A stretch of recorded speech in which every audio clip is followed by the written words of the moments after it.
ओम नमः सिद्धेभ्यः। प्राकृत जैनागम प्रतियोगिता के चौथे सीज़न में आप सभी का स्वागत है। आज के इस वीडियो में आपको 12 भावना, जिसे द्वादश अनुप्रेक्षा कहते हैं, इनके प्राकृत में क्या रूप बनते हैं, क्या नामकरण होता है, ये आपको इस वीडियो में प्राप्त होगा। आप सभी प्राकृत जैनागम प्रतियोगिता के माध्यम से प्राकृत के शब्दों का अर्थ सीख रहे हैं, संधि विच्छेद भी सीख रहे हैं। पिछले 3 सीज़न में बहुत अच्छे से बहुत बड़ी संख्या में आप सभी ने पार्टिसिपेट किया है। सभी को बहुत अच्छे अच्छे पुरस्कार भी प्राप्त हुए हैं।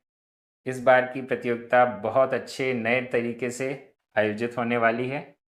चलिए, आज जिन शब्दों के प्राकृत रूप आपके सामने आने वाले हैं, उन सभी का उच्चारण एक बार मैं कर रहा हूँ। यहाँ पर 1606 नंबर से लेके 1618 नंबर तक के शब्द और अर्थ आपके सामने हैं। द्वादश अनुप्रेक्षा, अनित्य अनुप्रेक्षा, अशरण अनुप्रेक्षा, संसार अनुप्रेक्षा, एकत्व अनुप्रेक्षा, अन्यत्व अनुप्रेक्षा, अशुचित्व अनुप्रेक्षा, आश्रव अनुप्रेक्षा, संवर अनुप्रेक्षा, निर्जरा अनुप्रेक्षा, लोक अनुप्रेक्षा, बोधि दुर्लभ अनुप्रेक्षा और धर्म अनुप्रेक्षा। यहाँ पर इन सभी के प्राकृत रूप भी आपके सामने आएंगे। थोड़ी थोड़ी 1-2 वाक्य की परिभाषा भी आएगी। चलिए, सबसे पहला हमारे सामने है द्वादश अनुप्रेक्षा। द्वादश अनुप्रेक्षा को प्राकृत में बारस अणुवेक्षा, बारस अणुवेक्षा कहा गया है। अनुप्रेक्षा के लिए अणुवेक्षा भी है, अणुपेक्षा भी है। अनुप्रेक्षा का अर्थ होता है भावना, जिसका बार बार चिंतन मनन किया जाता है, वह कहलाती है भावना, अनुप्रेक्षा।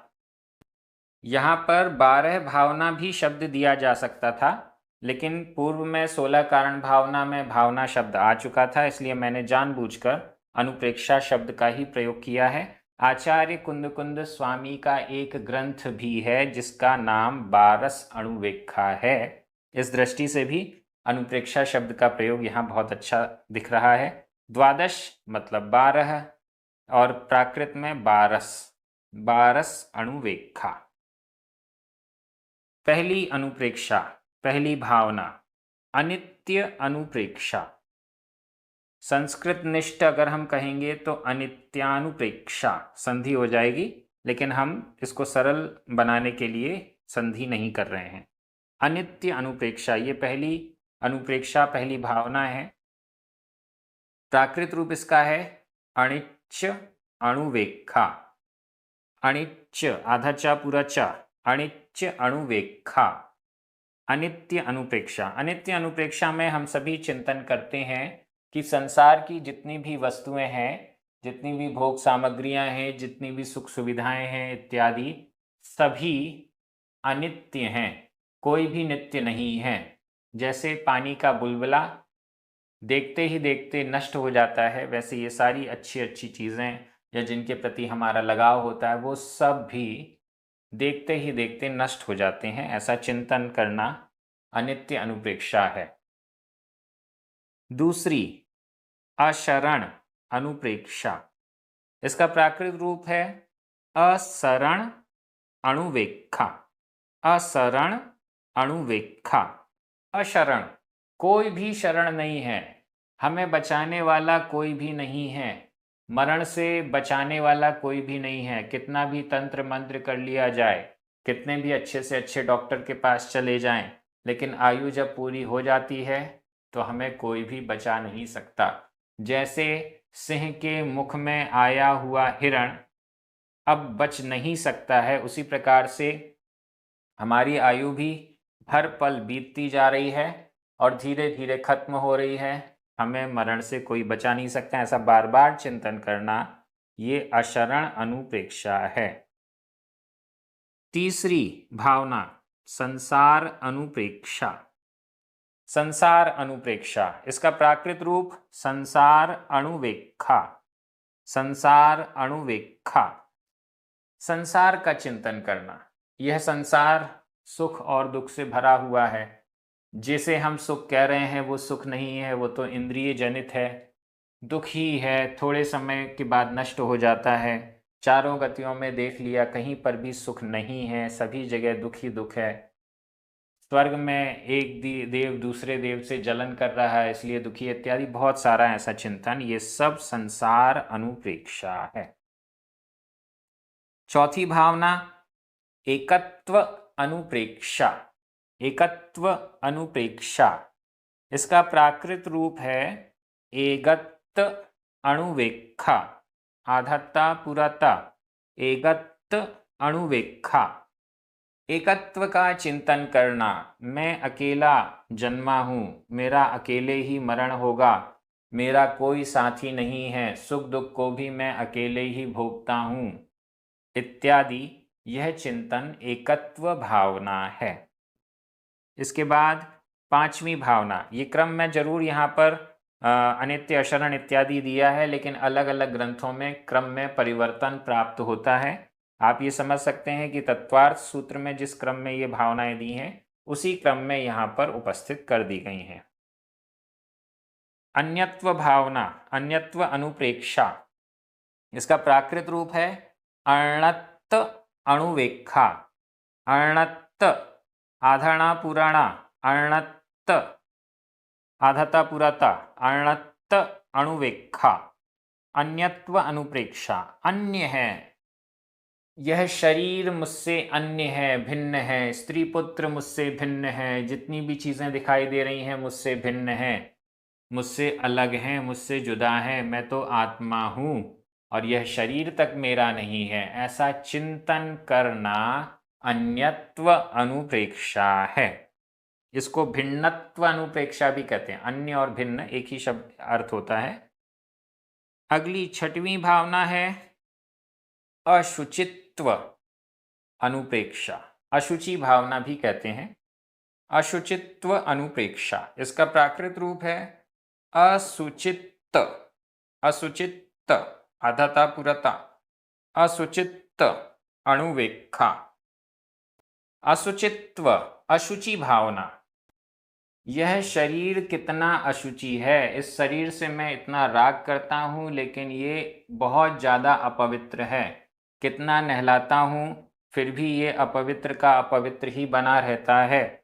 इसको नहलाने से भी ये पवित्र नहीं होता, इसको अच्छे अच्छे साबुन क्रीम लगाने से भी ये पवित्र नहीं होता। इसका स्वभाव ही अपवित्र रहना है। ऐसा बार बार चिंतन करना अशुचित्व भावना है। ये सब चिंतन क्यों किया जाता है इस पर मैं व्याख्या नहीं कर रहा, नहीं तो बहुत बड़ा हो जाएगा। केवल एक दो लाइन में इनका स्वरूप आपके सामने रखा गया है। अगली भावना सातवीं, आश्रव भावना, आश्रव अनुप्रेक्षा। इसका प्राकृत रूप है आसव अणुवेक्षा। आसव अणुवेक्षा। आश्रव, कर्मों का आना, जीव से बंधने के लिए कर्मों का आना, यह आश्रव कहलाता है। किन किन कारणों से कर्मों का आना होता है इसके बारे में चिंतन करना। मिथ्यात्व, अविरति, कषाय, प्रमाद, योग इत्यादि, इन सब के कारण से आश्रव होता है, कर्मों का आना होता है। इसका चिंतन करना आश्रव अनुप्रेक्षा है। आठवीं भावना संवर अनुप्रेक्षा। इसका प्राकृत रूप भी संवर अणुवेक्षा। संवर अणुवेक्षा, कर्मों का आना रुकना, इसको संवर कहते हैं। कर्म जिस कारण से आ रहा था उस कारण को हटा देना संवर हो जाता है। चिंतन करना कैसे कैसे संवर हो सकता है, आश्रव को कैसे कैसे रोका जा सकता है, व्रत आदि के माध्यम से, वह संवर कहलाता है। संवर के माध्यमों का, संवर के कारणों का चिंतन करना। नौवीं भावना है निर्जरा अनुप्रेक्षा। निर्जरा अनुप्रेक्षा, इसका प्राकृत रूप है ऋजरा अणुवेक्षा या निर्जर अणुवेक्षा, दोनों ही हो सकते हैं। निर्जरा अनुप्रेक्षा, निर्जरा कर्मों के एक देश नष्ट होने को निर्जरा कहते हैं। यह निर्जरा कैसे होती है? कौन सी निर्जरा कार्यकारी है? तपस्या आदि के द्वारा जो कर्मों को झड़ाया जाता है, ऐसी निर्जरा बहुत अच्छी है। जो अपने आप फल देकर कर्म झड़ जाते हैं वो कोई काम की नहीं है, क्योंकि उसके द्वारा तो नया बंध होता रहता है इत्यादि चिंतन करना, ये निर्जरा अनुप्रेक्षा है। 10वीं भावना लोक अनुप्रेक्षा। इसका प्राकृत रूप है लोग अणुवेक्षा। लोग अणुवेक्षा, लोक की संरचना का चिंतन करना। 3 लोक में ऊपर ऊर्ध्वलोक, बीच में मध्य लोक, नीचे अधोलोक है। अधोलोक में नारकी रहते हैं, इतनी लंबाई इतनी चौड़ाई की उनकी पृथ्वियां हैं, इतने बिल हैं। मध्यलोक में द्वीप समुद्र हैं। ऊपर ऊर्ध्वलोक में स्वर्ग के विमान हैं, इत्यादि इत्यादि चिंतन मनन करना लोक अनुप्रेक्षा है। 11वीं बोधि दुर्लभ अनुप्रेक्षा। बोधि दुर्लभ अनुप्रेक्षा, इसका प्राकृत रूप है बोहि दुल्लह अणुवेक्षा। बोहि दुल्लह अणुवेक्षा, इसका दूसरा नाम बोधि अनुप्रेक्षा भी है, या यूं कह सकते हैं ये शॉर्ट फॉर्म भी है, बोहि अणुवेक्षा। बोधि, बोधि का अर्थ होता है ज्ञान, ज्ञान की प्राप्ति। बोधि की प्राप्ति कितनी दुर्लभ है, ज्ञान की प्राप्ति, सम्यक ज्ञान की प्राप्ति कितनी दुर्लभ है, केवल ज्ञान की प्राप्ति कितनी दुर्लभ है, अच्छी अच्छी चीज़ों की प्राप्ति कितनी दुर्लभ है। 1 इंद्री से 2 इंद्री में जाना कितना दुर्लभ है, 2 इंद्री से 3, 4, 5 इंद्री बनना कितना दुर्लभ है, संगी बनना कितना दुर्लभ है, इत्यादि से स्टार्ट करके केवल ज्ञान प्राप्त करना कितना दुर्लभ है, यहाँ तक पहुँच जाना, यह चिंतन बोधि दुर्लभ भावना अनुप्रेक्षा कहलाती है। 12वीं और अंतिम भावना धर्म अनुप्रेक्षा। इसका प्राकृत रूप है धम्म अणुवेक्षा। धम्म अधमपुरम, धम्म अणुवेक्षा, धर्म के बारे में चिंतन करना।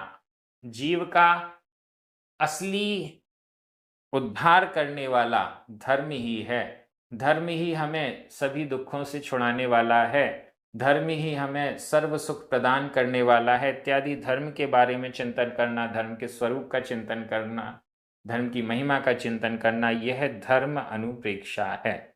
इस प्रकार से 12 भावना आज आपके सामने प्राकृत में क्या होती हैं ये आया है। ये वीडियो आपको बहुत पसंद आया होगा, प्रतियोगिता में आपको बड़ा आनंद आ रहा होगा।